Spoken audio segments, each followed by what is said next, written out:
আসসালামু আলাইকুম। প্রিয় দর্শক, দেখেন আমার এই কৃষি খামারে আমি এই যে পেঁপে চারা লাগাইলাম। টপ লেডির ফাঁকে ফাঁকে আমি তরমুজ লাগাইয়ে দিব, কারণ পেঁপে গাছ উঠতে উঠতে তরমুজ লাগাই দিব। তরমুজ লাগানোর আগে আপনাদেরকে আমি দেখাচ্ছি এই যে আমার এখানে যে জৈব সার, এই যে এগুলো হইলো জৈব সার। এই যে আমি আপনাদেরকে জৈব সার দেখাচ্ছি, এগুলো সম্পূর্ণ মুরগির বিষটা, গরুর গোবর এবং মাটি দিয়ে তৈরি করে 1 বছর পর্যন্ত এগুলারে আমি পচাইছি। তাই আমি এখন এগুলা কিভাবে ব্যবহার করব, ব্যবহার করার পরে এই যে এখানে আমি যে এটা টানছি, এখানে একটা হাইর করব, এইভাবে একটা হাইর করে এইভাবে আমি এগুলা এই ডালি দিব।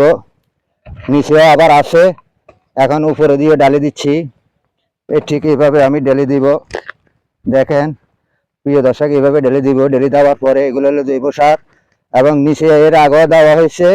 এর আগে আপনার কালো সার, লাল সার,